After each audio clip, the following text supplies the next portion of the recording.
통신병이 무전기도 못 다뤄? 너 대가리 깨져봐야 정신 차리지. 조교 조연석은 헬멧을 벗기더니 자신의 군화로 그녀의 머리를 짓밟기 시작했습니다. 아, 그만하세요. 그만. 너 같은 여자는 이렇게 해야 정신을 차려. 고막 출혈 시신 경 손상 의심 실명 위험 있습니다. 지금 이송하지 않으면 영구 실명입니다. 진단서 그냥 찢어버려. 덮어. 그리고 그 순간 하늘에서 헬기 세대가 동시에 그대로 내려왔습니다. 이야기는 그날보다 훨씬 전으로 돌아갑니다. 평범한 군생활을 하던 그녀가 어떻게 이 지경에 이르게 됐는지 구독과 좋아요 눌러주시고 지금부터 그 충격적인 진실 끝까지 확인해 보세요. 새벽 4시 50분 청룡서단 제2대대 생활관에서 한 명의 그림자가 조용히 움직이고 있었습니다.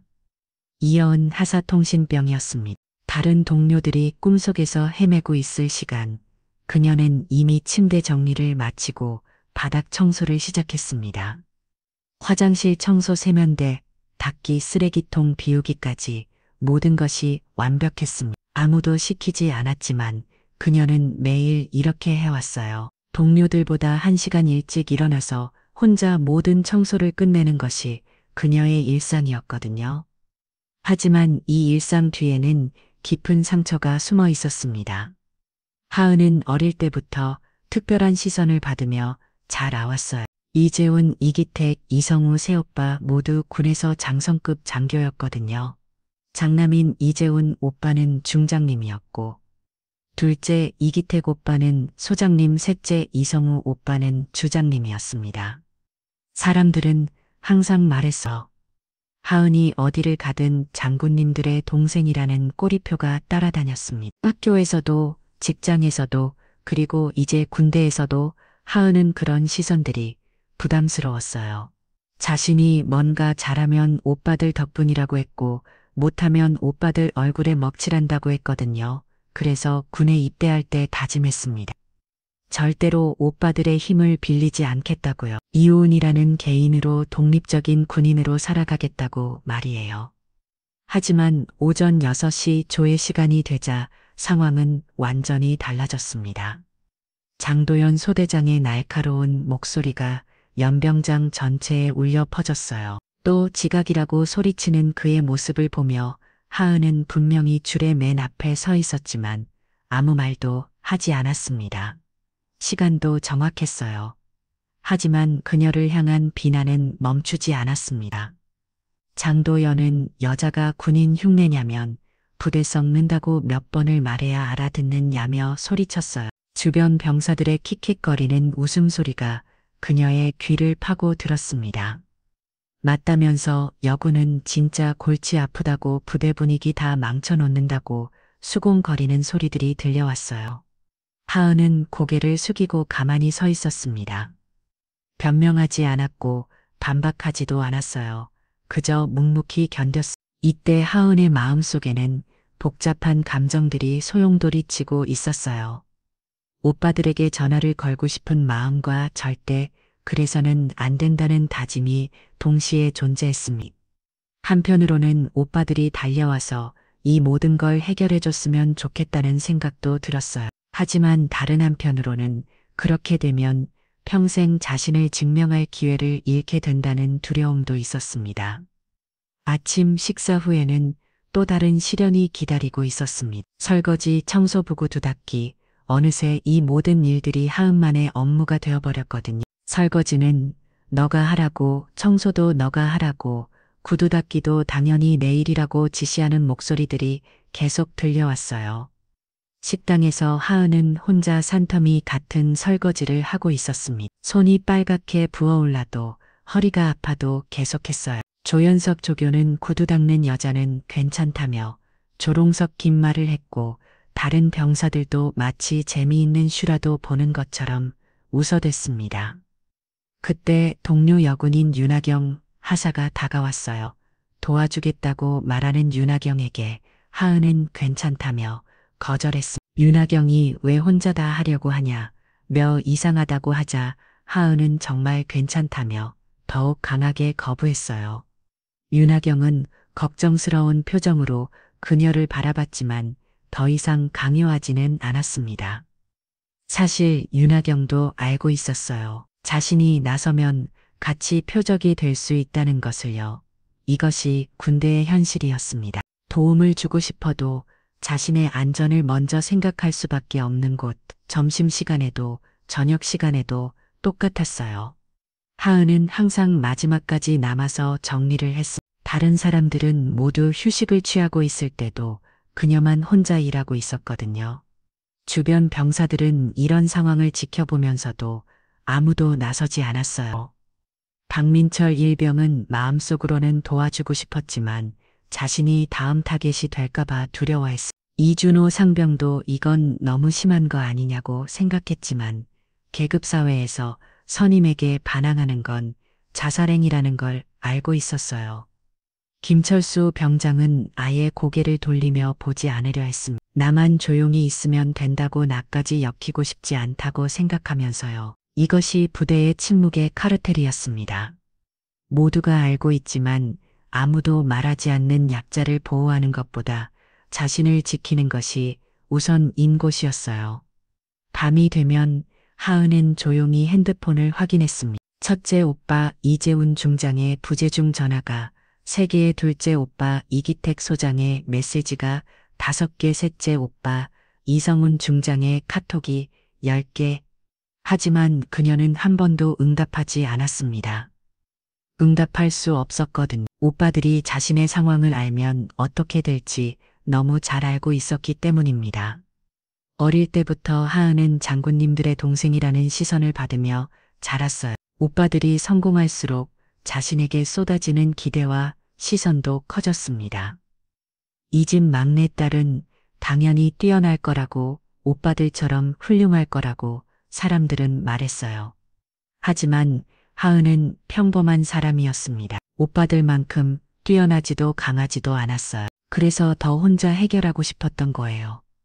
자신 때문에 오빠들이 비난받는 걸 보고 싶지 않았거든요. 또 동생 일로 출동하냐고, 권력 남용 아니냐고, 집안 관리도 제대로 못하면서 나는 상상만 해도 끔찍한 말들이 들려올 게 뻔했습니다. 만약 그들이 알게 된다면 부대 전체가 뒤집어질 게 뻔했고 오빠들은 평생 이 일로 고통받을 거였어요.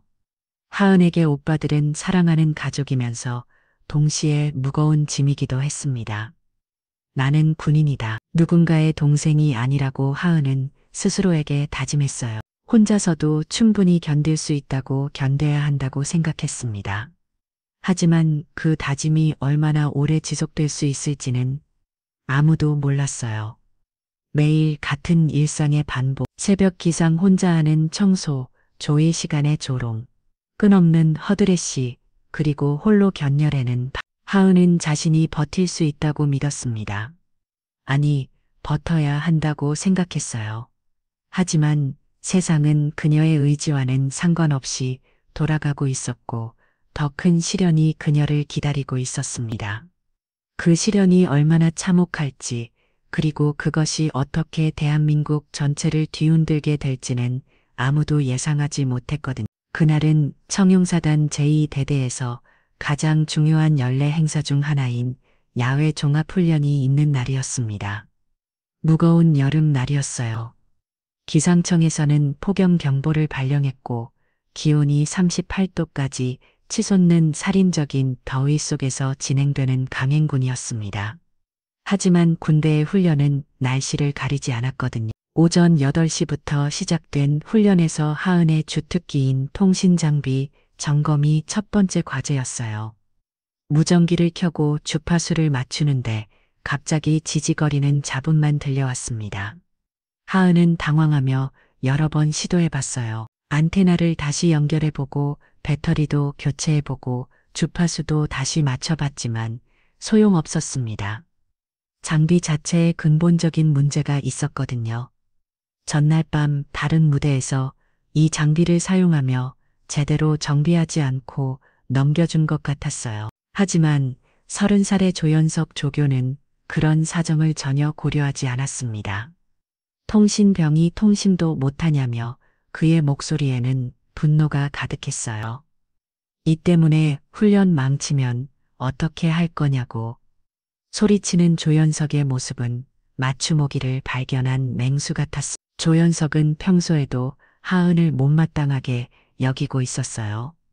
여자가 군대에 와서 말썽만 피운다고 생각하는 전형적인 성차별주의자였거든요. 특히 하은이 장군들의 동생이라는 소문을 들은 후로는 더욱 적대적이었습니다. 권력자 집안 출신이 자신보다 편하게 군생활하는 게 못마땅했던 거예요. 전 병사 엎드려 뻗쳐라는 조연석의 명령이 떨어지자 모든 병사들이 뜨거운 아스팔트 위에 엎드렸어요. 하은도 마찬가지였습니다. 뜨거운 지면이 군복을 통해 살을 찢어도 참아야 했어요. 하지만 다른 점이 있었다면 다른 병사들은 하나 둘씩 일어서라는 지시를 받았다는 것이었습니다. 5분 후 김철수 일병이 먼저 일어섰어요. 조연석이 됐다고 말하자 김철수는 안도의 한숨을 쉬며 일어났습니다. 10분 후 박민호 상병이 일어섰어요. 15분 후 이준석 병장이 일어섰습니다. 한 명씩 두 명씩 일어서는 병사들을 보며 하은은 자신의 차례를 기다렸어요. 하지만 시간이 흘러도 그녀에게는 일어서라는 지시가 오지 않았습니다. 땡볕이 무자비하게 내릴 조였어요. 지표면 온도가 40도를 훨씬 넘나드는 지옥 같은 더위였거든요. 군복이 등에 달라붙어서 살가죽이 벗겨질 것 같고 땀이 눈으로 흘러들어와서 앞이 보이지 않았어요. 목이 말라서 혀가 바삭 말랐지만 물을 마실 수도 없었습니다. 현기증이 밀려왔지만 그녀는 이를 악물고 버텼어요. 주변에서는 다른 병사들이 그늘에서 물을 마시며 쉬고 있었습니다. 그들의 대화 소리가 하은의 귀에 들려왔어요. 또 여군 때문에 고생이라고 애초에 여자를 왜 받았냐고 저것 때문에 우리까지 피곤하다고 수곤거리는 소리들이었죠. 하은은 그 말들을 들으며 더욱 이를 악물었습니다. 절대 약한 모습을 보일 수 없다고 다짐했어요. 자신이 약하다는 걸 인정하면 더 큰 조롱이 기다리고 있을 게 뻔했거든요.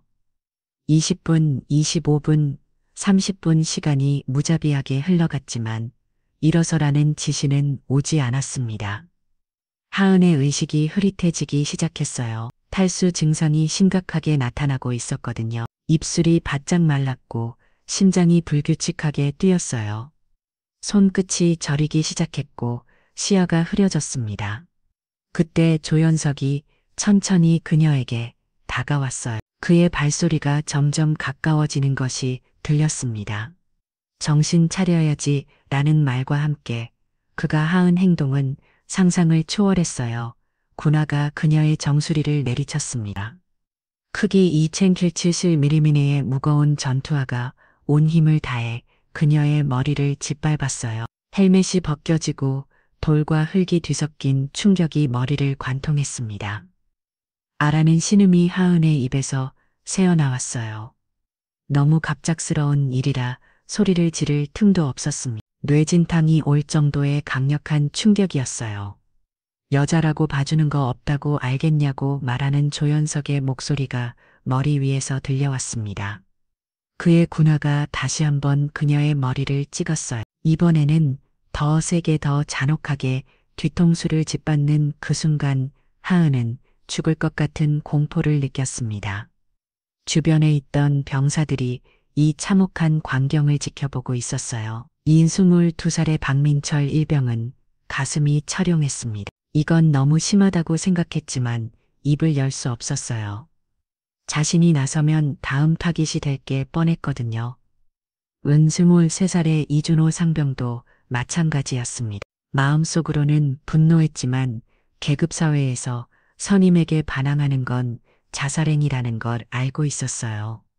28살의 김철수 병장은 고개를 돌렸습니다. 보지 않으면 없는 일이 되길 바라면서요. 하지만 다른 일부 병사들은 다른 반응을 보였어요. 조연석의 행동에 박수를 치거나 웃어대는 사람들도 있었습니다. 여군 좀 제대로 훈련시켜 라고 저 정도는 해야 정신 차린다고 말하는 사람들까지 있었어요. 이것이 부대의 현실이었습니다. 모두가 알고 있지만 아무도 말하지 않는 침묵의 카르테일과 일부는 적극적으로 가해 동조하는 악순환이 공존하는 곳이었어요. 피가 흘렸습니다. 귀에서 코에서 그리고 눈에서도 하우는 일어서려 했지만 세상이 빙글빙글 돌아가는 것 같았어요. 한쪽 귀에서는 윙윙거리는 이명만 들였고 시야가 점점 흐려졌어. 복시 현상까지 일어나서 모든 게 두 개씩 보였어요. 그만이라고 간신히 말했지만 그 목소리는 바람에 묻혀버렸습니다. 일어서라고 훈련 계속해야 한다고 조연석은 마치 아무 일도 없었다는 듯이 말했어요. 하우는 비틀거리며 일어섰습니다. 머리에서 흘러내리는 피가 군복을 적셨지만 아무도 신경 쓰지 않았어요. 오히려 피 좀 닦으라고 지저분하다고 보기 흉하다고 그녀를 나무라는 목소리 만들었습니다. 훈련은 계속되었어요. 하우는 비틀거리는 몸으로 통신기를 들고 부대를 따라 다녔습니다. 한 발 걸을 때마다 세상이 돌아가는 것 같았어요. 귀에서는 계속 이상한 소리가 났고 한쪽 눈이 제대로 보이지 않았습니다. 균형 감각도 완전히 사라져서 걸을 때마다 휘청거렸어요. 하지만 그녀는 포기하지 않았습니다. 포기할 수 없었거든요. 포기하는 순간 더 큰 보복이 있을 게 뻔했으니까요. 이때 하운의 마음속에는 정말로 복잡한 감정들이 교차하고 있었어요. 한편으로는 오빠들에게 전화를 걸고 싶다는 절절한 마음이 있었습니다. 이재훈 오빠가 달려와서 이 모든 걸 해결해줬으면 좋겠다는 간절한 바람도 있었어요. 하지만 다른 한편으로는 절대 그래서는 안 된다는 강한 의지도 있었습니다. 만약 이 상황을 오빠들이 안다면 어떻게 될까요? 임재훈 오빠는 분노해서 당장 헬기를 타고 달려올 것이고 이 기태 곧받은 조용하지만 더 무서운 방법으로 해결하려 할 것이며 이성우 오빠는 눈물을 흘리며 자신을 자책할 거였어요. 하지만 그렇게 되면 하운이 그토록 원했던 독립적인 증명은 물거품이 되고 말 거였습니다. 평생 장군님들의 동생이라는 그늘에서 벗어날 수 없게 되는 거죠. 결국 오빠들 덕분이라는 말을 평생 들어야 하는 거였어요. 오후 훈련이 끝나고 그대로 돌아왔을 때 하은이의 상태는 더욱 심각해졌습니다. 걸을 때마다 비틀거렸고 계단을 오르내리는 것도 힘들었어요. 시야가 흐릿하고 균형 감각도 완전히 사라졌거든요. 귀에서는 계속 이상한 소리가 났고 머리가 쪼개질 것 같이 아팠습니다. 하지만 주변 동료들의 반응은 차가웠어요. 연기하지 말라고 군인이 그 정도로 약하면 어떻게 하냐고. 여자들은 진짜 유난이라고 조금 맞았다고 저 난리라고 말하는 사람들이 대부분이었습니다. 하지만 속마음은 모든 사람이 다 그런 건 아니었어요.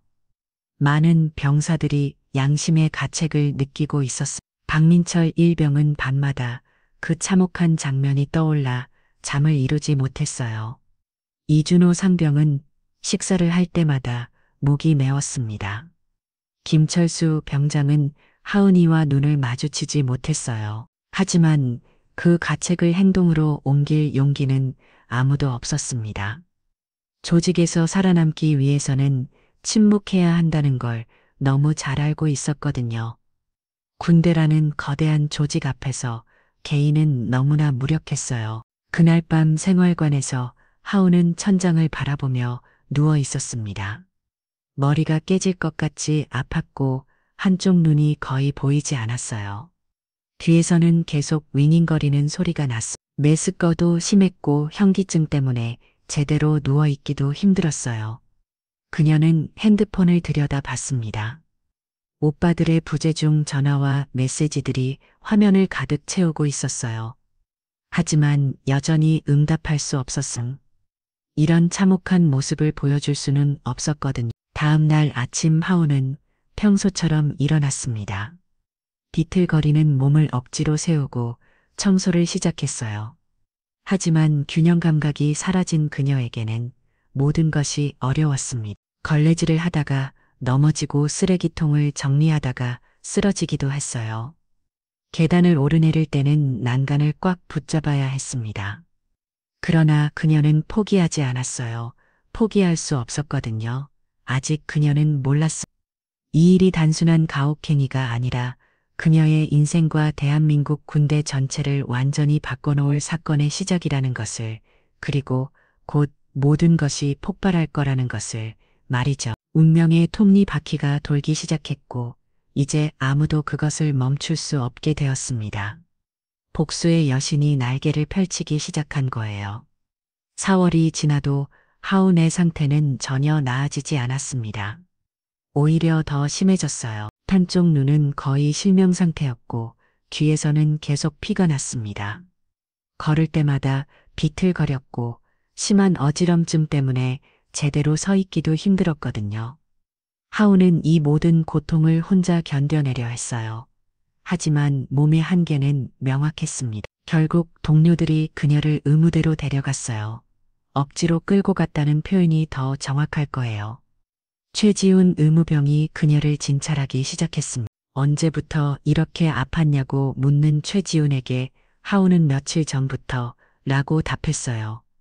어떻게 다쳤는지 설명해 달라는 질문에 하우는 잠시 망설였습니다.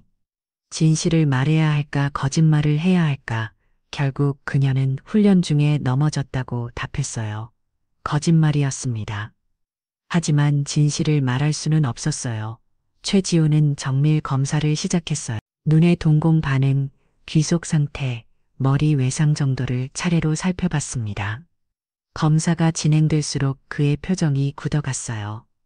이건 심각하다며 고막이 완전히 파열됐고 망막에도 손상이 있다고 진단했습니다. 머리 외상도 단순 타팍이 아니라 심한 충격에 의한 것이라고 말했어요. 실명 위기라며 당장 대학병원으로 후송해야 한다고 최지훈의 얼굴이 창백해졌습니다.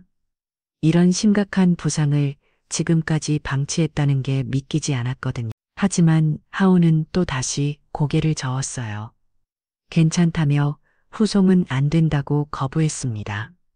왜냐고 묻는 최지훈에게 지금 상태로는 정말 위험하다고 말했지만 하우는 그냥 괜찮다고만 반복했어요. 하우는 목소리에는 잘망이 섞여 있었습니다. 후송되면 모든 게 드러날 거라는 걸 알고 있었거든요. 그러면 오빠들이 알게 되고 부대가 뒤집어질 거고 자신은 더 큰 보복을 당할 게 뻔했으니까요. 하지만 진짜 이유는 더 복잡했어요. 하우는 스스로를 증명하고 싶었거든요. 이여은이라는 개인으로서 장군님들의 동생이 아닌 자신만의 힘으로 이겨내고 싶었어요. 어릴 때부터 줄곧 들어오면 말들이 있었습니다. 오빠들 덕분에 좋은 대학 갔다는 집안 백으로 군대도 편하게 다니는다는, 역시 금수저는 다르다는 그런 시선들이 하우는에게는 싫었어요. 자신도 누군가에게 의존하지 않고 혼자 해낼 수 있다는 걸 보여주고 싶었습니다. 설령 그것이 자신을 파기하는 일이라 할지라도요. 최지우는 진단서를 작성하기 시작했어요. 적어도 기록은 남겠다며 나중에라도 치료받을 수 있게 하겠다고 말했습니다. 그런데 그때였습니다. 윤강수 중대장이 의무대에 나타난 거예요. 뭐 하는 거냐고 묻는 그에게 최지우는 진단서 작성 중이라고 답했어요. 진단서냐며 누가 시켰냐고 반문하는 윤강수에게 최지우는 당황했습니다. 환자 상태가 심각해서 후송이 필요한 상황이라고 설명했어요. 윤강수는 최지훈의 손에서 진단서를 빼앗았습니다. 그리고 그 자리에서 종이를 찢어버렸어요. 뭐 하는 거냐? 고 소리치는 최지훈에게 윤강수는 군에서 조사받을 거냐? 너 때문에 부대 전체가 뒤집어질 거라고 말했습니다. 찢어진 종이 조각들이 바닥에 흩어졌어요. 하원의 마지막 희망과 함께 중대장님, 이건 의료진의 판단이라고 항변하는 최지우, 내게 윤강수는 닥치라며 너가 뭘 한다고 하냐고 소리쳤어요. 윤강수는 하원을 노려보며 너도 입 다물라고 괜히 소란 피우지 말라고 경고했습니다. 하원은 내라고 고개를 숙였어요. 저항할 힘도 의지도 남아있지 않았습니다. 앞으로 이런 일 없을 거지냐고 확인하는 윤강수에게 하원은 내라고 답했어요. 확실하냐고 다시 묻자 하원은 또 다시 내라고 대답했습니다. 윤강수가 나간 후 의무대는 조용해졌어요. 최지우는 하원을 안타깝게 바라봤습니다. 정말 괜찮겠냐고 물었지만 하원은 네 괜찮다고 답했어요. 하지만 전혀 괜찮지 않았습니다. 이제 그녀에게는 정말로 아무도 없었. 며칠 후 윤하경이 그녀에게 다가왔습니다. 너무 창백해 보인다며 병원 가자고 말하는 윤하경에게 하원은 괜찮다고 거절했어요. 윤하경도 사실 오래전부터 알고 있었습니다. 하원이 당하고 있는 일들을 말이에요. 매일 밤 생활관에서 들리는 작은 신음소리, 화장실에서 혼자 오는 모습, 식당에서 떨어뜨린 식판을 주우며 손이 떨리는 것까지 모든 걸 지켜봤어요. 하지만 선택 나서지 못했습니다. 자신도 여군이라는 이유로 차별받고 있었고 하원을 도우다가 같이 표적이 될까봐 두려웠거든요. 윤하경은 매일 밤 양심의 가책에 시달렸어요. 도와줘야 한다는 마음과 자신을 지켜야 한다는 마음 사이에서 갈등했습니다. 결국 윤하경이 용기를 내어 다가갔을 때 하원은 이미 마음의 문을 닫아버린 후였어요. 괜찮지 않아 보이는데 눈도 이상하다고 걱정하는 윤하경에게 하원이 소리를 질렀습니다. 정말 괜찮다니까요. 라고 외치는 하원의 모습에 윤하경은 놀라서 뒤로 물러났어요.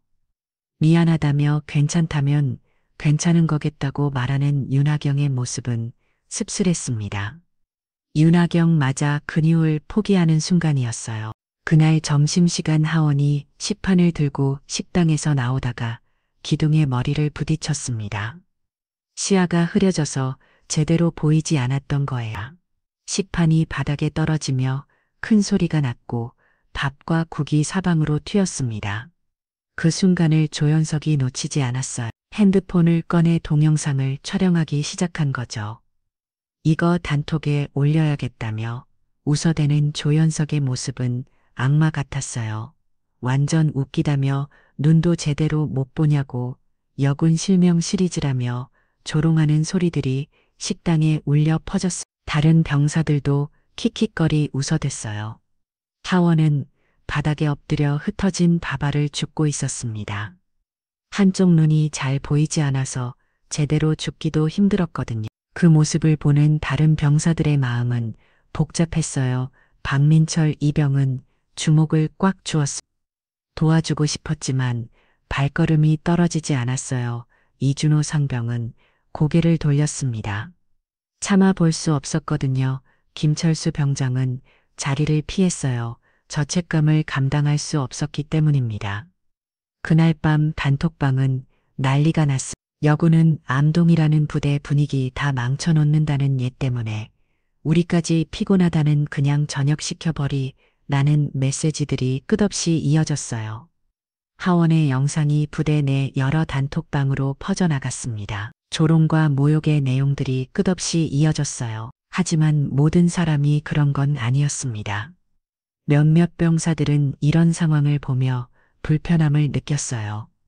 다만 그 불편함을 표현할 용기가 없었을 뿐이었습니다. 다음 날 마온이 계단을 내려가다가 발을 헛디뎠습니다.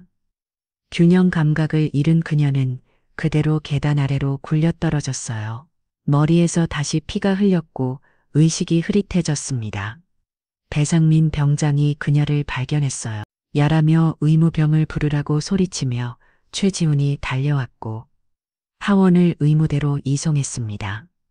이번에는 정말 심각한 상황이었어요. 최지훈은 즉시 보고서를 작성했습니다.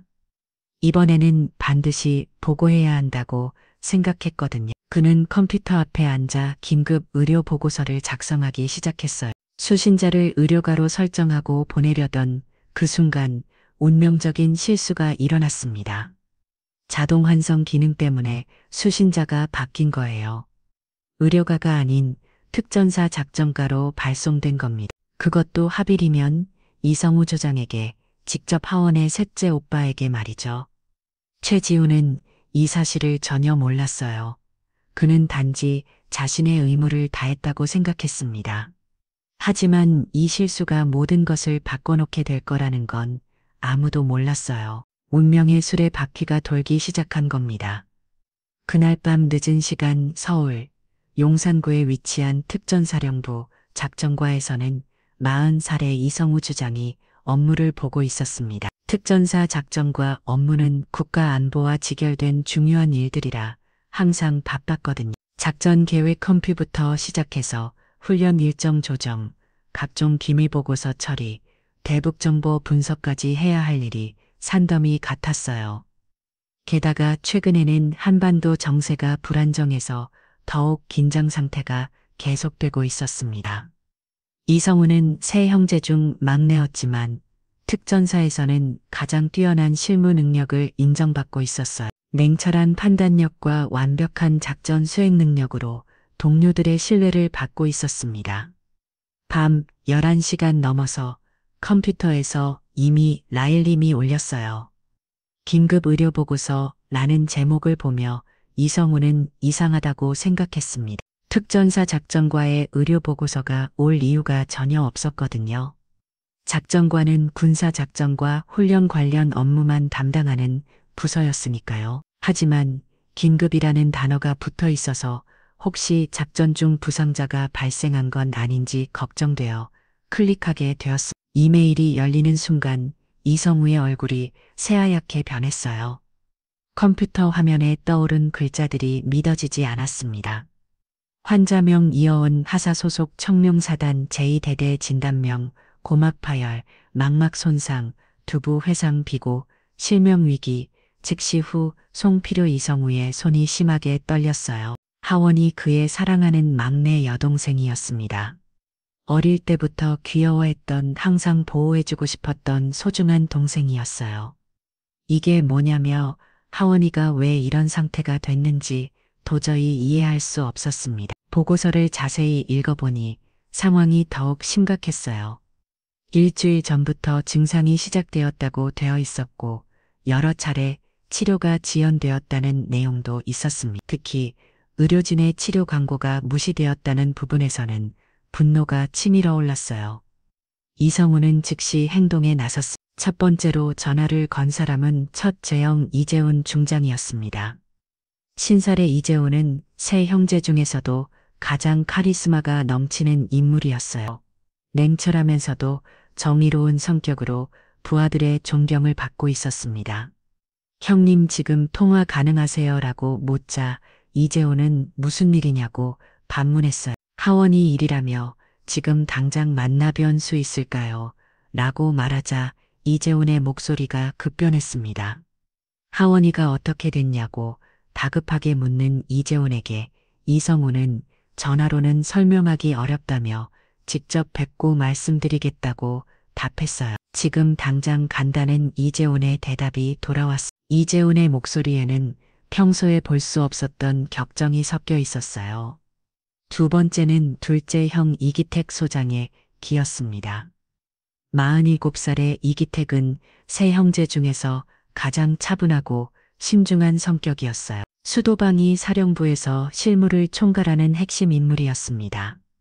긴급 상황이라고 말하자 이기택이 뭔 일이냐고 물었어요. 하원이가 부상을 당했다고 하자 이기택의 목소리에도 당황이 묻어났습니다. 뭐라고 하며 믿을 수 없다는 반응을 보였어요. 평소 침착하기로 유명한 이기택도 동생이라 패서는 평정심을 잃고 있었습니다. 이 1시간 후 이재훈의 사무실에 세 형제가 모였습니다. 깊은 밤이었지만 세 사람 모두 잠을 잊고 있었어요. 이성우가 이메일을 보여주자 회의실 분위기가 얼어붙었습니다. 고막 파열의 망막 손상이라며 이재훈의 목소리가 차갑게 가라앉았어요. 실명 위기라고 되어 있다며 이기택이 진단서를 자세히 읽었습니다. 이게 언제 일이냐고 묻자 이성우는 보고서 상으로는 일주일 전부터 증상이 있었다고 나와 있다고 답했어요. 일주일이나 됐다며 이재훈이 책상을 세게 쳤습니다. 우리가 몰랐다는 게 말이 되냐고 분노했어요. 하원이가 연락도 안 받았다며 이성우의 목소리에 자책감이 묻어났습니다. 이런 상황인데도 혼자 견뎠다는 거냐며 이기택이 이를 악물었어요. 세 형제는 각자 다른 방식으로 분노와 자책을 표현했습니다. 이재훈은 격정적이고 직설적으로 화를 냈어요. 평소 부하들 앞에서는 절대 보여주지 않는 감정적인 모습이었습니다. 이기택은 조용하지만 더 차가운 분노를 품었어요. 차분한 성격이지만 가족을 건드리면 누구보다 무서워지는 사람이었거든요. 이성우는 자책과 분노가 뒤섞인 복잡한 감정을 드러냈습니다. 막내 오빠로서 동생을 지켜주지 못했다는 죄책감이 가장 컸어요. 세 형제는 모두 하원을 묻혀갔겠습니다. 어릴 때부터 오빠들에게 하원은 특별한 존재였어요. 부모님이 일찍 돌아가신 후 세 오빠들에게 부모 역할을 대신해 왔거든요. 하원이 대학에 진학할 때도 취업할 때도 군에 입대할 때도 항상 뒤에서 지켜봤습니다. 물론 직접적인 도움을 주지는 않았어요. 하원이 독립적으로 살아가길 원했기 때문입니다. 하지만 혹시 무슨 일이 생기면 언제든 달려갈 준비는 되어 있었어요. 그런데 이런 큰 일이 생겼는데도 연락을 받지 못했다는 것이 너무나 충격적이었습니다. 우린 이제 군인이 아니라 오빠다라고 이재원이 일어서면 말했어요. 작전 개시한다고 선언하자. 작전명은 뭐냐고 이기택이 물었습니다. 붉은 방패라고 이재원이 답했어요. 가족을 지키는 방패라는 의미였습니다. 세 형제의 눈에 결연한 의지가 타올랐어요. 이들은 각자의 위치에서 즉시 행동에 나섰습니다. 오랜 군 생활로 단련된 조직력과 실행력이 발휘되는 순간이었어요. 이재훈은 즉시 국방부에 연락했습니다. 감찰본부장님이라며 이재훈이라고 자신을 밝히자 강조한 감찰본부장이 무슨 일이냐고 물었어요. 50대 후반의 강조한은 군 내 부정부패, 척결로 유명한 인물이었습니다. 공정하고 원칙적인 성격으로 군 내에서 청년 결백하기로 소문난 사람이었어요. 긴급 감찰이 필요한 사건이 있다고 말하자 강조한의 목소리가 진지해졌어요. 어떤 사건이냐고 묻자 군 내 폭력과 의료 은폐 사건이라고 답했습니다. 언제부터 감찰 들어갈까요? 라고 묻는 강조한에게 이재호는 지금 당장이라고 답했어요. 이기택은 수도방위 사령부 작전실에 지시를 내렸습니다. 해기세대 수송기 한 대 즉시 준비하라고 명령했어요. 목적지는 어디냐고 묻자 청룡사단이라고 답했습니다. 임무 성격은 뭐냐고 다시 묻자 특별감찰 지원이라고 말했어요. 수도방위 사령부의 해기들은 항상 비상대기 상태였습니다. 유사시 서울 방어를 위해 즉시 출동할 수 있도록 준비되어 있었어요. 이성우는 특전사 작전과의 비상령을 발령했습니다. 특별팀 편성한다고 지시했어요. 규모는 어느 정도로 할까라고 묻자 소대 규모로 하라고 답했습니다. 언제 출동하냐고 묻자 1시간 내로라고 답했어요. 특전사 병력들은 언제든 즉시 출동할 수 있도록 훈련받은 정예 부대였습니다. 세 형제의 움직임은 신속하고 체계적이었어요. 수십 년간 군에서 단련된 위기 대응 능력이 유감없이 발휘되고 있었습니다. 각자 자신의 전문 분야에서 최선을 다했어요. 자정이 넘은 시각, 다만을 해기세대가 이룰로 날아가고 있었습니다. 이재훈, 이기택, 이성우가 각각 탑승한 헬기였어요. 현재 청룡사단까지 20분 거리라는 조종사의 보고가 들려왔습니다. 착륙 즉시 작전 개시한다며 이재훈의 명령이 무전에 울려 퍼졌어요. 같은 시각 국방부 감찰본부도 움직이고 있었습니다. 강조한 본부장이 직접 팀을 이끌고 출동했어요. 50대 후반의 강조한은 군 감찰 분야의 베테랑이었습니다. 수많은 군 내 사건들을 처리해온 경험이 있었어요. 이건 단순한 사고가 아니라며 부상 정도를 보면 명백한 가혹행위라고 분석했습니다. 게다가 의료 은폐까지 있었다며 반드시 진상을 발견해야 한다고 다짐했어요. 감찰팀 차량들이 청룡사단을 향해 달리고 있었습니다. 전체적으로 10여 명의 감찰관들이 출동하는 대규모 조사였어요. 청룡사단 연대장 김대진 대령은 갑작스러운 연락에 완전히 당황했습니다. 50살의 김대진은 6042 출신으로 모범적인 군생활을 해온 인물이었어요. 하지만 부대 관리에는 서운한 명이 있었습니다. 중장님들이 오신다고요. 라며 놀라는 그에게 부하가 내 3분 달하고 답했어요. 무슨 일이냐고 묻자 특별감찰이라고 한다는 답이 돌아왔습니다. 김대진은 식은땀을 흘렸어요. 뭔가 큰일이 일어날 것 같은 불길한 예감이 들었거든요. 최근 부대 내에서 별다른 사고가 있었나 떠올려 봤지만 특별한 게 생각나지 않았어요. 하지만 장성급 3명이 동시에 온다는 것은 심상치 않은 일이었습니다. 모든 간부 비상 소집한다고 명령했어요. 지금 시간이 밤 11시라고 하자 상관없다며 당장 소집하라고 지시했습니다. 한편 하은은 의무대에서 홀로 누워 있었어요. 계단에서 떨어진 후유증으로 의식이 흐릿한 상태였습니다. 아직 아무것도 모르고 있었죠. 자신의 오빠들이 대한민국 군대를 뒤흔대며 달려오고 있다는 것을, 그리고 곧 모든 것이 드러날 거라는 것을 42살의 윤강수 중대장은 불안에 떨고 있었어요. 파쇄한 진단서 때문이었죠. 설마 그게 문제가 된 건 아니겠지 라고 자신을 달렸지만 불안은 가시지 않았습니다. 하지만 그의 불안은 현실이 되려 하고 있었어요. 30살의 조연석과 장도연도 마찬가지였습니다. 뭔가 이상한 분위기를 감지하고 있었거든요. 왜 갑자기 비상소집이냐 하면 모르겠다고, 뭔가 큰일 난 것 같다고 수군거렸어요. 평소에는 볼 수 없었던 긴장감이 부대 전체를 감돌고 있었습니다. 밤하늘의 헬기 소리가 점점 가까워지고 있었어요. 복수의 날개 소리가 청룡사단 상공을 가르고 있었습니다. 이제 정말로 모든 것이 시작대로 하고 있었어요. 운명의 시간이 다가오고 있었습니다.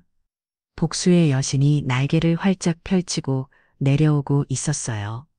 밤 12시 청룡사단 연병장의 헬기 세대가 동시에 착륙했습니다. 거대한 먼지구름이 일어나며 부대 전체가 술 넘었어요. 이런 일은 전쟁이라도 나지 않는 이상 있을 수 없는 일이었거든요. 평시에 이렇게 여러 대의 대형 헬기가 동시에 착륙하는 건 전례가 없는 일이었습니다. 부대 내 모든 병사들이 생활관 창문으로 고개를 내밀고 상황을 지켜보고 있었어요. 도대체 무슨 일이 벌어진 건지 아무도 알 수 없었습니다. 첫 번째 헬기에서 이재훈 중장이 내렸어요. 별셋이 선명하게 빛나는 계급장이 달빛 아래에서 위엄을 드러냈습니다. 50세의 이재훈은 키가 18cm가 넘는 건장한 체격에 날카로운 눈빛을 가진 인물이었어요.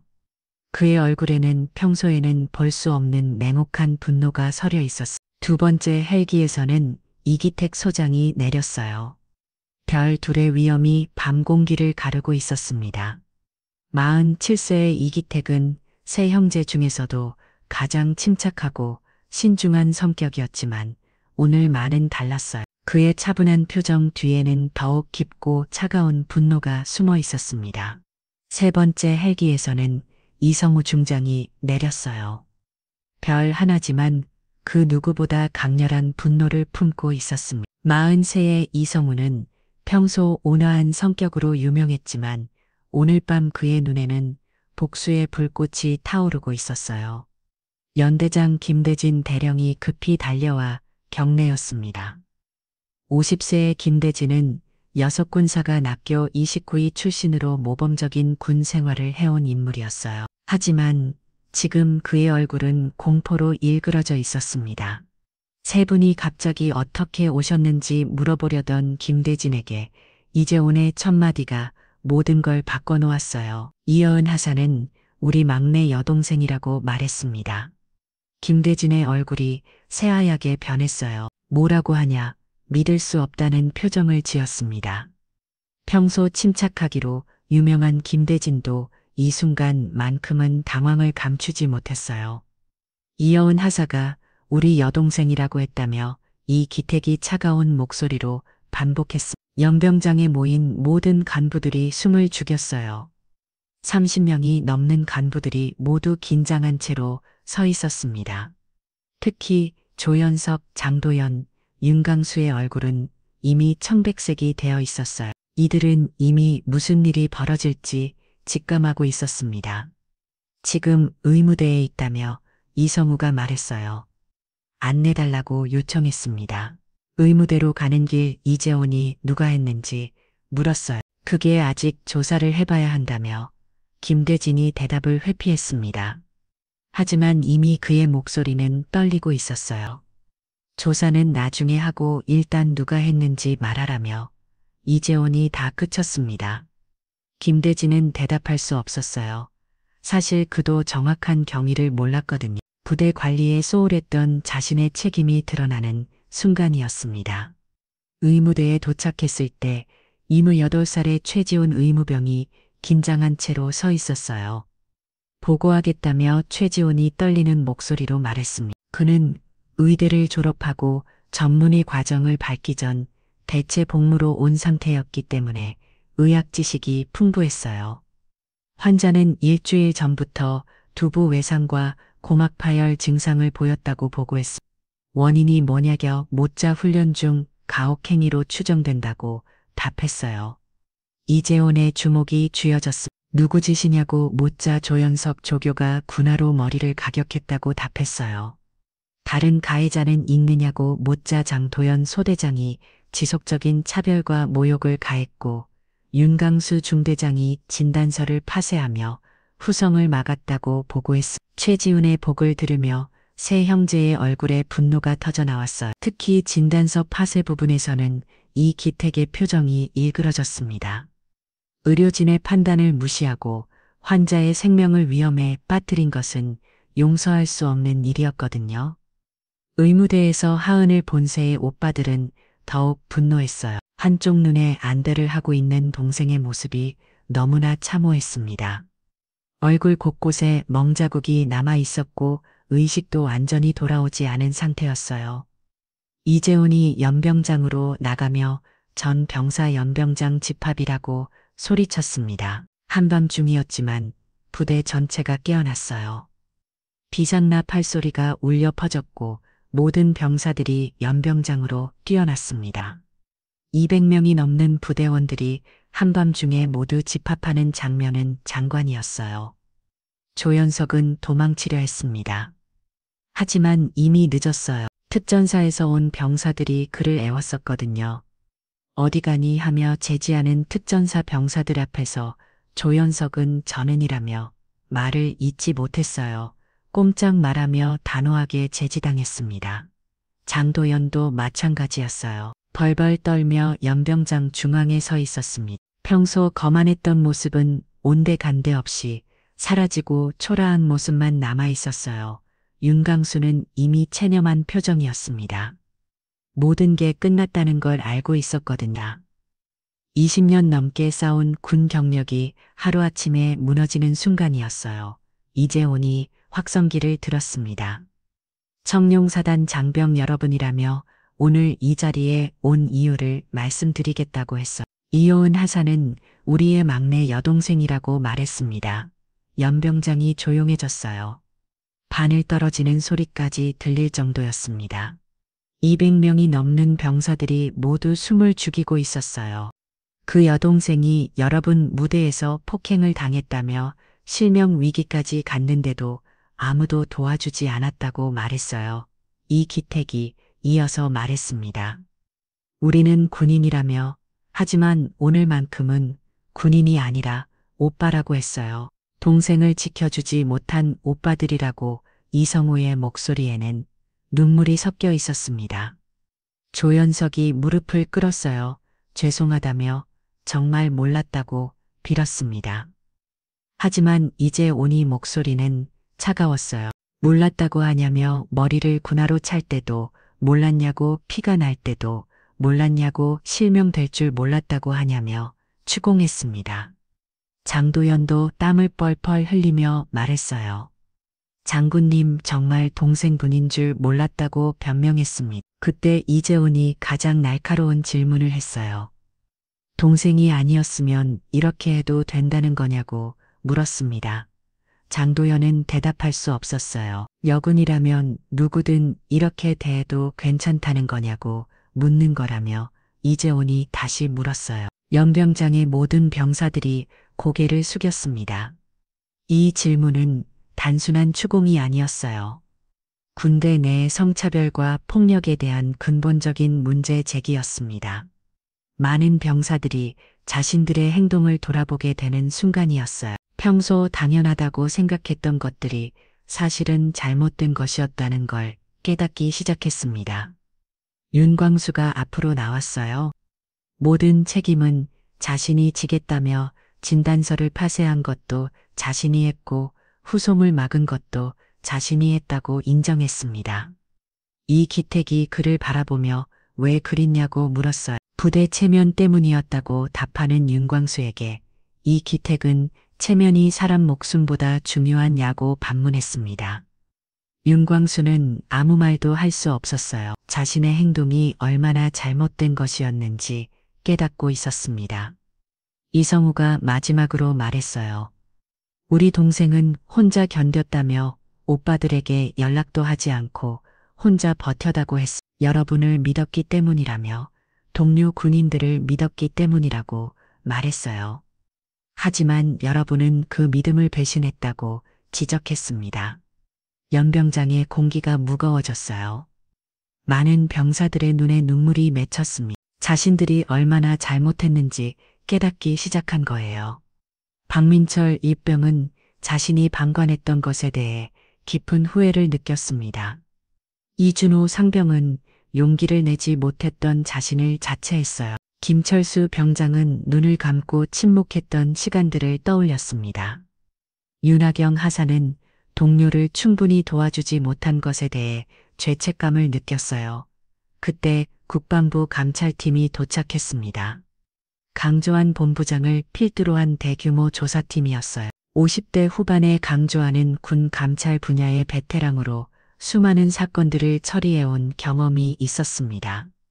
지금부터 공식 조사를 시작하겠다고 선언했어요. 모든 증거 수집과 진술이 체계적으로 시작되었습니다. 조연석, 장도연, 윤광수는 즉시 구속 조치되었어요. 수갑을 차고 끌려가는 그들의 모습을 보며 다른 병사들은 숙연해졌습니다.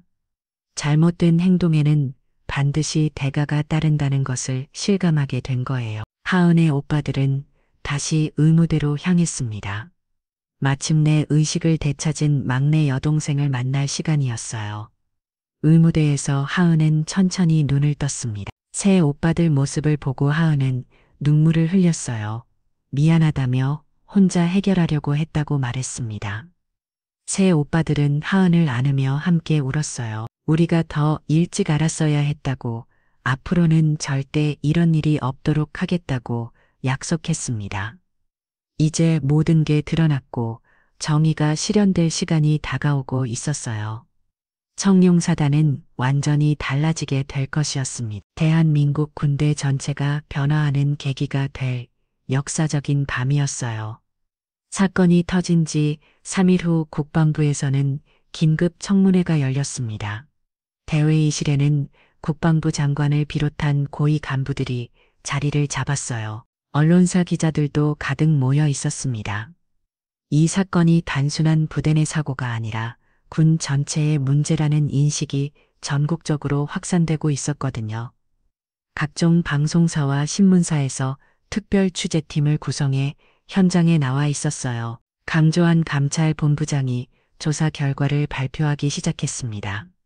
조연석 한 명은 가혹행위와 개인정보 유출 혐의로 구속 기소한다고 말했어요. 구체적인 혐의 내용을 말해 달라는 요청에 피해자의 머리를 군화로 2회 가격하여 고막 파열과 망막 손상을 이야기했다고 설명했습니다. 또한 피해자의 모습을 동영상으로 촬영하여 단체 채팅방에 유포했다고 덧붙였어요. 기자들의 카메라 셔터 소리가 연달아 터져 나왔습니다.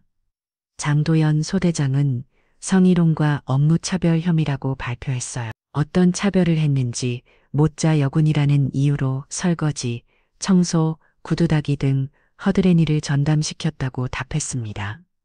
또한 여자가 군인 흉내내면 부대 썩는다는 성차별 발언을 지속적으로 했다고 설명했어요. 윤강수 중대장은 증거인멸과 지휘 책임 방기 혐의라고 발표했습니다. 의료진이 작성한 진단서를 파쇄하고 후송을 막았다며 피해자의 생명을 위험에 빠뜨린 중대한 범죄라고 규정했어요. 회의실이 술렁거렸습니다.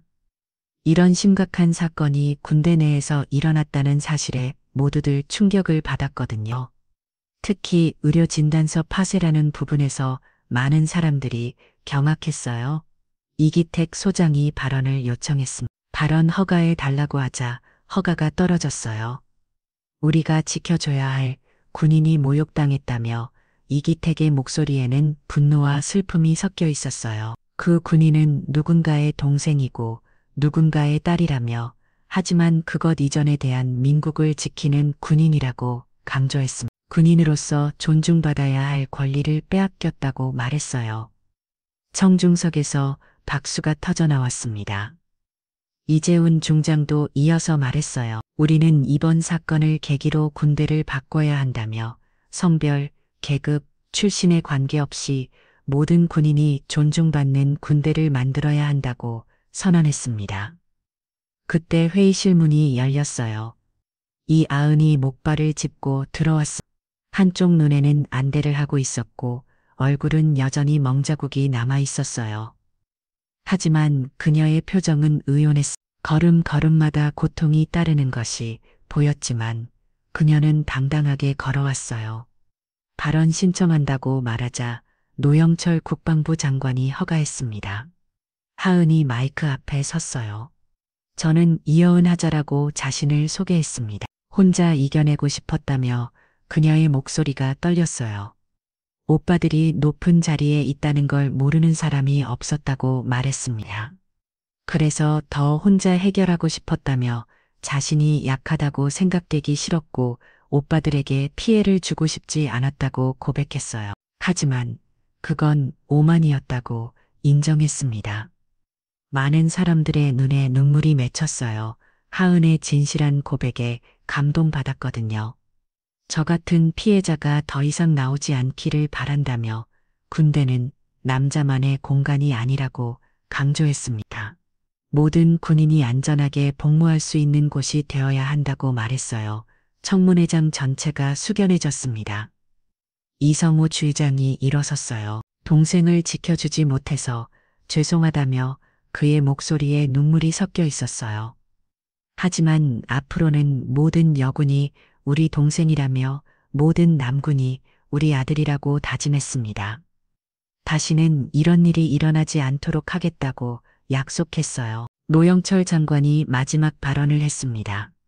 오늘부터 군내 폭력 척결을 위한 특별 대책을 시행한다고 발표했어요. 첫째, 모든 부대의 성평등 교육을 의무화한다고 했습니다. 둘째, 익명신고 시스템을 구축한다고 발표했어요. 셋째, 가해자에 대한 처벌을 강화한다고 말했습니다. 넷째, 피해자 보호 시스템을 확립한다고 선언했어요. 박수가 터져 나왔습니다. 오랫동안 이어진 박수였어요. 청문회가 끝난 후 조연석이 마지막으로 발언했습니다. 정말 몰랐다며 변명했지만 이미 늦었어요. 그는 군사법원에서 2년의 실형을 선고받게 됩니다. 장도연은 1년 6개월의 형을 받았어요. 윤강수는 2년 2개월의 형을 받았습니다. 모두 군에서 불명예 전역 처리되었어요. 사건의 여파는 군 전체로 확산되었습니다. 전국의 모든 부대에서 비슷한 사례들이 신고되기 시작했어요. 숨어있던 피해자들이 용기를 내기 시작한 거죠. 이여원의 용기가 전체 군대를 바꾸는 계기가 된 겁니다. 각 군 본부에서는 긴급 점검에 들어갔어요. 육군, 해군, 공군, 해병대 모든 군에서 전수조사를 실시했습니다. 그 결과 수많은 유사 사례들이 발견되었어요. 하지만 이제는 달랐습니다. 피해자들이 침묵하지 않았거든요. 그날 밤 새 오빠들은 하은의 병실을 지켰어요. 미안하다며 우리가 더 일찍 알았어야 했다고 앞으로는 우리가 지켜주겠다고 말했습니다. 하은이 미소를 지었어요. 오빠들 덕분이라며 이제 정말 바뀔 수 있을 것 같다고 말했습니다. 국방부의 계약이 시작되었고 이여원의 이야기는 군대를 넘어 사회 전체의 변화를 이끌어내게 됩니다. 청문회 이후 여론도 크게 달라졌어요. 군대 내 성차, 별과 폭력에 대한 사회적 관심이 높아졌습니다. 더 이상 침묵하지 않겠다는 목소리들이 곳곳에서 들려왔어요. 변화의 바람이 불기 시작한 겁니다. 사건이 일어난 지 6개월 후 군 병원에서 최종 진단 결과가 나왔습니다. 시력은 일부 회복되었지만 완전한 복귀는 어렵다는 의사의 설명을 들은 하은은 담담했어요. 한쪽 눈의 시야가 많이 좁아졌고 청력도 예전 같지 않을 거라고 했습니다. 현재 업무 복귀는 어려울 것 같다고 진단받았어요. 전역하겠다고 하은이 조용히 말했습니다. 오빠들이 깜짝 놀랐어요. 뭔 소리냐며 우리가 다른 부대로 전속 조치해 줄 수 있다고 편한 곳으로 보내줄 수 있다고 말했습니다. 하지만 하은은 고개를 저었어요. 두려워서가 아니라며 자신이 진짜 원하는 일을 찾았다고 말했습니다. 그녀의 눈에는 새로운 결의가 담겨 있었어요. 지난 몇 개월 동안 하은은 많은 생각을 했습니다. 자신이 겪은 고통이 헛되지 않으려면 어떻게 해야 할지, 같은 피해자들을 어떻게 도울 수 있을지 고민했어요. 그리고 답을 찾았습니다. 한 달 후 국방부 여군상담센터에 새로운 상담사가 부임했어요. 문패에는 이여은 상담사라고 적혀 있었습니다. 하은은 자신의 경험을 바탕으로 군내 피해자들을 돕는 일을 시작한 거죠.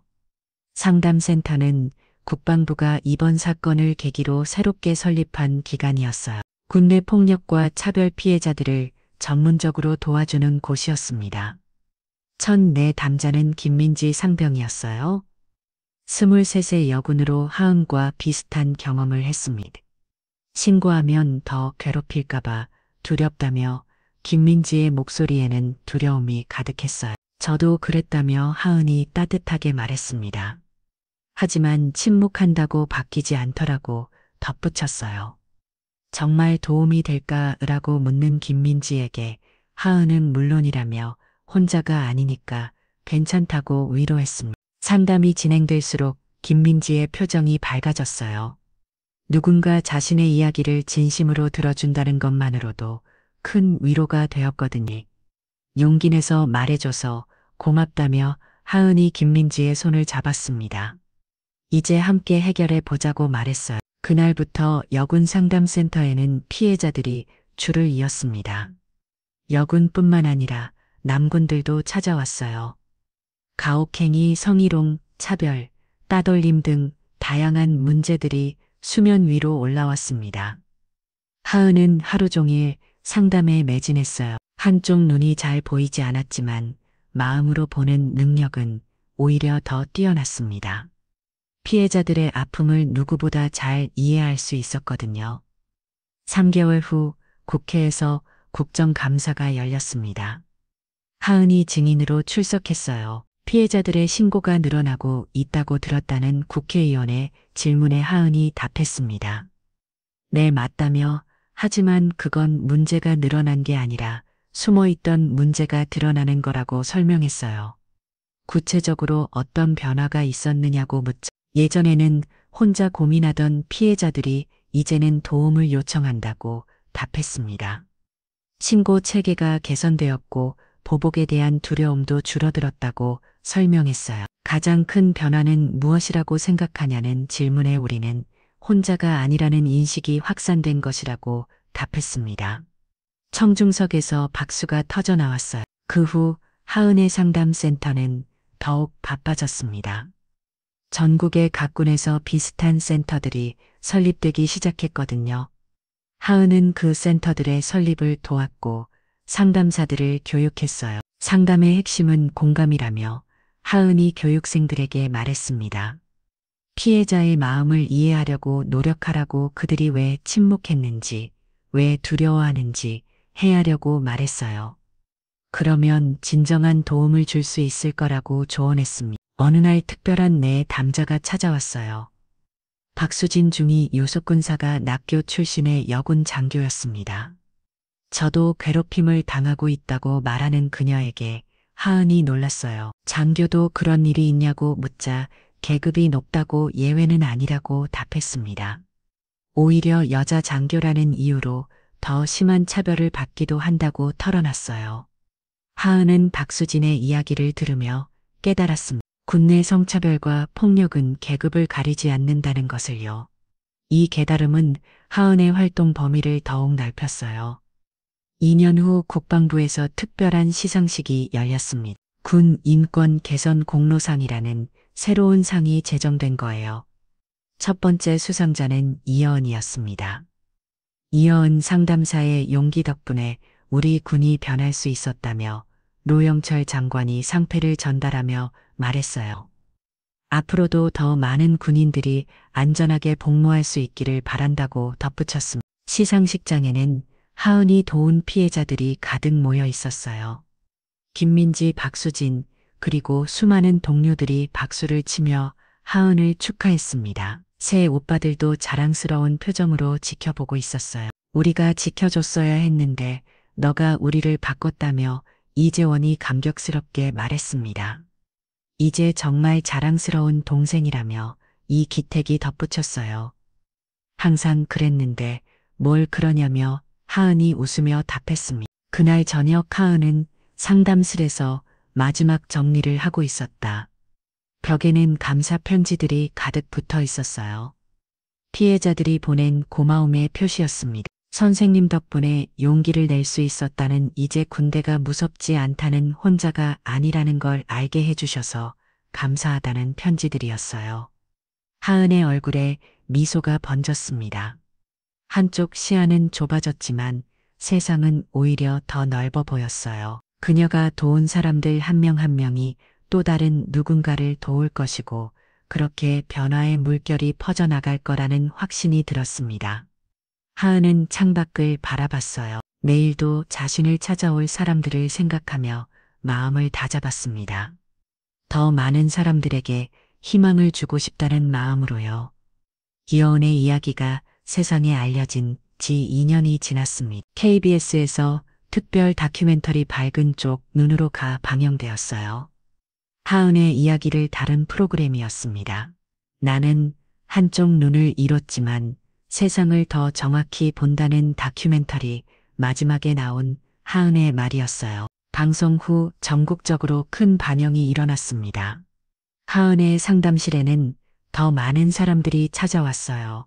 군인뿐만 아니라 일반인들도 상담을 요청했습니다. 직장 내 괴롭힘, 성희롱, 차별을 당한 사람들이었어요. 선생님도 저처럼 힘드셨을 텐데 어떻게 이겨내셨냐고 20대 직장인 이윤진 씨가 물었습니다. 이겨냈다기보다는 받아들였다며 하은이 차분하게 답했어요. 그 경험이 저를 더 강하게 만들어졌다고 생각한다고 말했습니다. 하지만 너무 힘들다고 하는 유진 씨에게 하은은 힘든 게 당연하다며 혼자 견디려고 하지 말라고 조언했어요. 정말 나아질 수 있을까요? 라고 묻는 유진 씨의 눈에 눈물이 맺혔습니다. 물론이라며 저처럼 될 수 있다고 하은이 따뜻하게 답했어요. 한편 청룡사단에서는 완전히 다른 변화가 일어나고 있었습니다. 매주 목요일마다 성평등 교육이 실시되고 있었어요. 모든 병사들이 의무적으로 참여해야 하는 교육이었습니다. 군대는 모든 군인이 함께 만들어가는 공간이라며 교육 담당관이 설명했어요.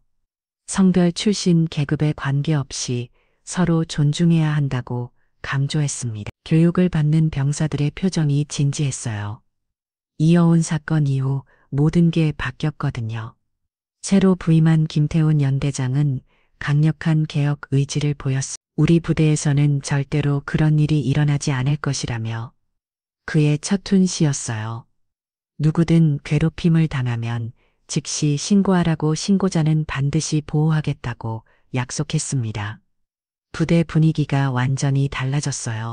예전에는 약한 병사를 괴롭히는 게 당연하다고 여겨졌지만 이제는 그런 행동을 하는 사람이 비난받았습니다. 특히 여군에 대한 인식이 크게 변했어요. 여군도 우리와 똑같은 군인이라고 성별로 차별하면 안 된다고 이어온 하사님 같은 일이 다시 있으면 안 된다고 병사들 사이에서 자연스럽게 나오는 대화들이었습니다. 3년 후 하은은 국방부에서 특별한 제안을 받았어요. 군 인권 개선을 위한 자문위원을 맡아달라고 국방부 인사 담당관이 말했습니다. 더 체계적으로 개선 방안을 만들고 싶다고 했어요. 하은은 잠시 고민했습니다. 제가 도움이 될까요? 라고 물어보자 당연히 가장 적임자라는 답이 돌아왔어요. 그렇게 해서 하은은 국방부 자문위원이 되었습니다. 매월 정기적으로 정책회의에 참석했어요. 신고 시스템을 더 개선해야 한다며 하은이 제안했습니다. 피해자들이 쉽게 접근할 수 있도록 해야 한다고 말했어요. 구체적으로 어떤 방법이 있을까요? 라고 묻자 스마트폰 앱을 만드는 건 어떨까요? 라고 제안했습니다. 익명으로 신고할 수 있고 상담도 받을 수 있게 하자고 말했어요. 하은의 제안은 곧 현실이 되었습니다. 군 인권지킴이 앱이 출시되었고 많은 군인들이 이용했어요. 어느 날 하은의 상담실에 특별한 손님이 찾아왔습니다. 조연석이었어요. 감옥에서 나온 지 한 달이 지난 시점이었습니다. 죄송합니다. 라고 그가 고개를 숙이며 말했어요. 정말 죄송하다고 거듭 사과했습니다. 하은은 그를 차분히 바라봤어요. 사과를 받으러 오신 거냐고 물었습니다. 네, 그리고 용서를 구하러 왔다고 조연석이 답했어요. 하은은 잠시 침묵했습니다. 용서는 제가 결정할 문제가 아니라며 당신이 스스로 용서받을 수 있는 사람이 되는 게 중요하다고 말했어요. 조연석의 눈에 눈물이 맺혔습니다. 어떻게 하면 될까요? 라고 물었어요. 다시는 그런 일을 하지 말라고, 그리고 다른 사람이 그런 일을 당하지 않도록 막아달라고 하은이 답했습니다. 조연석은 고개를 끄덕이며 꼭 그렇게 하겠다고 약속했어요. 5년 후 하은은 자신의 상담실 창가에 서 있었습니다. 한쪽 눈으로 바라본 세상이지만 그 어느 때보다 선명했어요. 책상 위에는 감사 편지들이 수북이 쌓여 있었습니다. 선생님 덕분에 새로운 삶을 살게 되었다는, 군대가 이렇게 바뀔 줄 몰랐다는 제 딸도 안심하고 군대에 갈 수 있을 것 같다는 편지들이었어요. 하은의 얼굴에 미소가 번졌습니다. 그때 문이 열리며 새로운 내 남자가 들어왔어요. 저 괜찮아질 수 있을까요? 라고 20살 남짓한 여군이 물었습니다. 하은이 따뜻하게 웃으며 답했어요. 물론이죠. 함께 이겨내봐요. 라고 말했습니다. 창밖 그러는 새로운 하루가 시작되고 있었어요. 하은은 한쪽 눈을 잃었지만 더 많은 것을 얻었습니다. 용기를, 희망을, 그리고 세상을 바꿀 수 있는 힘으로요. 전국의 군부대에서는 이제 이연의 이름을 모르는 사람이 없었어요. 용기 있는 고발자이자 변화의 상징으로 기억되고 있었습니다. 군 인권 교육 시간마다 그녀의 이야기가 소개되었고 많은 후배 군인들이 그녀를 롤 모델로 삼았어요. 하은의 상담센터는 이제 전국적인 네트워크로 확장되었습니다. 각 군 본부마다 설치된 상담센터들이 서로 연계되어 더 체계적인 도움을 제공하고 있었어요. 그날 오후 하은은 마지막 상담을 마치고 일기를 썼습니다. 오늘도 많은 사람들이 용기를 냈다고 그들의 용기가 또 다른 사람에게 전해질 거라고 적었어요. 그녀의 이야기는 끝났지만 그녀가 만든 변화는 계속 이어져 나갈 것입니다. 한 사람의 용기가 세상을 바꾼다는 것, 침묵하지 않는 것이 얼마나 소중한지, 그리고 혼자가 아니라는 것이 얼마나 큰 힘이 되는지, 그것이 바로 이여은이 우리에게 남긴 메시지였습니다. 밤이 깊어가는 상담실에서 하은은 내일의 일정을 정리했어요. 또 다른 누군가가 자신을 찾아올 것이고 그들에게도 희망을 줄 수 있을 거라는 믿음으로요. 세상은 변하고 있었고 그 변화의 중심에는 한쪽 눈을 잃었지만 진실을 얻은 한 여자가 있었습니다. 이혼의 이야기는 계속되고 있었어요.